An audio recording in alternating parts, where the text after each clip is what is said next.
Граффитийн бол хип-хопын салшгүй нэг элемент.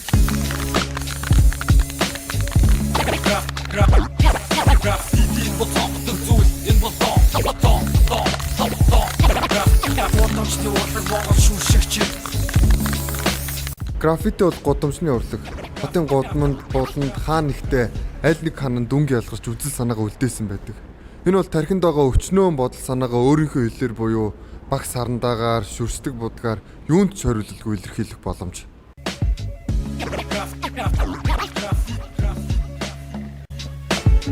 Мотор дээр оршин, цаасан дээр туршин, стрит стайл бодын ханан дээр шүршин, шүршиг чимээ гарахад зураг гаран дээр хөвшин, зургийн илэрхийлэл түүний хамгийн дээд төвшин, энэ бол сонгодог зүйл, энэ бол илэрхийлэл, гудамжиндах цагаан цасын дайны илэрхийлэл, хормын төдий түүхийн хотын гудамжин дэлгэн, стрит артын сайз, стритийг тулган. Өнөөдөр бол бүтэн зураг зурхгүй. Тэгээд хангалттай будаг байхгүй байгаа болохоор тэгээд нэг зургийнхаа их биеийг л гаргах юм уу гэж бодож байна. Тэгээд саяхан нэг жижигхэн нэг тохирсон нэг хөөрхөн ан харсан. Тэгээд тийшээ л очиндоо. Өглөө бол тэгэл сэрүүлэг мөрүүлэгч хэрэггүй тэгэл яарал тэгээд догтлол босч байгаа юм чи. Тэгээд ер нь бол тэгээд тухайн өдрийнхөө одоо сэтгэл хөдлөлөөр бол тэгэл яг тэр бүтэн өдөр бол айгуу гоё өдөр болж өнгөрдөг. Таалтандын дугай гэж харин мэдээлэн дисэн зарим чөлөөд нэгэн дэсэргүүнэр зүйлгэн үнийг чөлөө. Дэлхийн анхны граффитиг одоогоос 30 мянган жилийн өмнө зурсан гэж үздэг бөгөөд энэ нь ханын сүг зураг болон дүр сүчиг юм.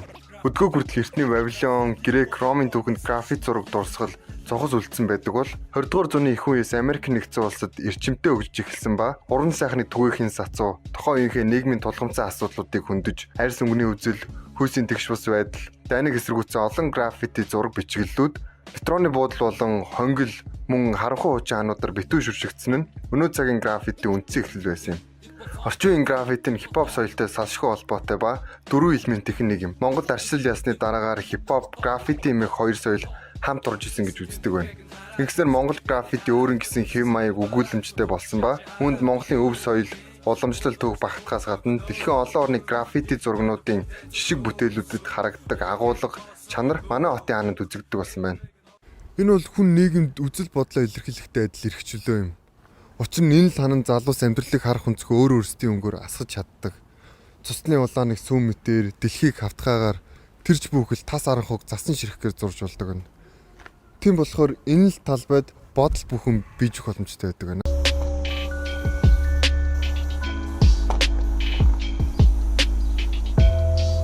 Тэгэл янз янзын бол их болсон дөө. Нэг 2 жилийн өмнө байхаа нэг 100 хэдэн зурдаг найзтайгаа санаа нийлээл хүүхдийн асрамжийн газрын хашааг тойруулаад нэг граффити гэж хоорондоо тохироод ярилцаад одоо тэр газрын нийлээд яг хуу менежер нь гэлүүдээ нэг нүдэн талаахан настай ихч байсан. Тэгээд тэрнтэй уулзаад бид нэр яг энэ ханы зургийг зурдаг залуус байгаамаа. Тэгээд танаа хүүхдүүдэд зориулаад нэг хөөрхөн хүүхэлтэй баатар маатар ч юм уу нэг элдв янзын ан антан ингээд нэг өнгөтэй гэгээлгээр зурж өгөх гэсэн юм аа гэдэг нэг ярьсан чинь тэр ихч бүр айгүй сайхан хүлээж аваад зөвшөөрсөн. Тэгээд бид нар тэр өдөртөө нийлж 2 зураг зурж дуусчаад маргааш нь нар буух нэлээд дөхцөн үед очиж таарад харгуу олцохоор нь тэгээд гэрэл тусгаад ингээ хийжсэн чинь 2 цагтаа ярьж авч яваад тэгэл сүүлд нь танил манил байхгүй болохоор нь тэгээд учирлал ярих гэсэн тэгээд бөө мөнгөнд оргуул домжсэн. Тэгээд өрөвдмөр нь хамт зурж исэн нэг найз минь асрамжийн газарт өссөн юм лээ. Тэгээд нааг жаахан байхад ийм гоё зургтай амнууд байсан бол би л цонхороо харахтаа жаргалтай байхсан байх гээл нөлмөлс туслуулаад ярьжсэний санд. Тэгээд бас саяхан Алтай хотоо явж штэ хүн байгаад нэг хүчрхийллийн эсрэг хөдөлгөөн явуулсан үе штэ. Тэгээд тэнд бас чадлаараа нэгтэй гэж бодоод яг хүчрхийллийг харуулсан нэг зураг зурж исэн чинь бас нэг 2 цагтаа урж ирээд төслийн үлмөл яриад тэгээд түүний эзэмшил нэтгээд бас тэгээд бөөн торгуул болоод тэгээд хамаг юм аа бодог модог хамаг юм аа хоруулгаад дуусч исэн. Тэгээд дараа нэг 6 яасан бол гээд очиод сэргээчий гэж бодоод очиод харсан чинь тэгээд юу ч хөө сүйдлэл хайцаалээ. Тэгэл тулгардаг бэрхшээл асуудлууд бол тэгэл хэлээдэл уусаа мундахгүй л дээ. Ер нь тэгээд хэний ч хараанд өртдөггүй байсан хоосон нэг тийм хуучин ханд зураг зурх нь бол гэмт хэрэгэл юм шиг байна.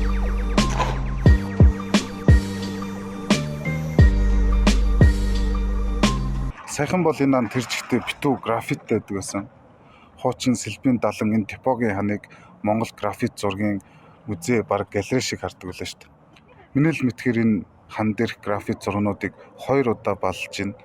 Эхнийх нь бүх зурган дээр нь дуудлагын жолооч гэсэн дугаар бичгээр битүү дараа хийсэн байсан. Харин энэ бол ингээ бүр юу ч болгоцсон байгаа.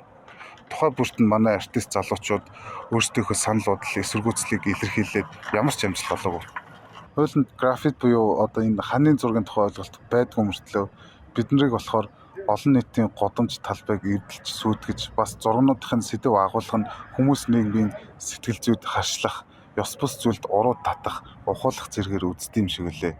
Нийтдээ баз.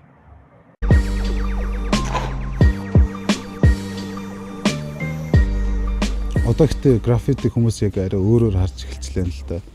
Зарим монгол артистууд бол графита яг ажил төсөл болгоод арай өөр төвшөнд авчиж байгаа юм лээ. Яг зөвшөөрөгдсөн графитыг хуульчилсан оронд нь ч гэсэн монголчууд зураг зураад гудамжны фестивал үзэсгэлэнд нь оролцоод явдаг шүү дээ. Манай Монголд ч бас энэ соёлыг авч хэлцээд хуульчлал олон хүмүүс баярлах та. Миний зургуудын утга санаа сайхан муухан нь бол яг л би тэнд ганцаард лаз жаргал ойлгоход бэрх үг үсэг юу ч зурж магадгүй. Нэг айхтар тийм хүн төргий гэсэн мессеж энэ бол байхгүй. Зүгээр хүмүүс миний зурсан зургийг харж яхад л болно. Яг л юм хоосон ханд будгаа шүршээ төгжмөө сонсоод байж хатал яг эрхчлөөг бол утгаар нь мэдэрдэн шүү дээ. Өдөр чин ханныхаа урд зогсоол зураг зураал ихэнх будгаа дуусгаал аль нэг болонд нэрээ иччээ зургаа яг зайнаас хараа зогсох мэдрэмж бол гоё байдаг. Тэгээд орой харих замдаа алхаж явахад өөрөөрөө бахархамаарч юм шиг нэг тийм цалгисан мэдрэмжтэй байдаг шүү дээ. Ер нь өнөөдөр энэ арчилсан дээгэмд хүн болгон үгээ хэлж үзэл бодлоо чөлөөтэй илэрхийлж болж л байгаа бол бид нар ч гэсэн энэ хан дээр зураг зуржлах бол. Гудамжны гэхээр харанхуй бүдүүлэг гэдэг ойлголтыг графит зураг үгүй гэдэг байгаа. Хүн амьдралынхаа хугацаанд төдийлөн хараад байдаггүй өөр ертөнц өөр соёлыг энэ л ханд дэлгэдгээр онцлогтой. Энэ бол нэг төрлийн бүтээн байгуулалт үүндлийн нуулгийн аминсан сурчна.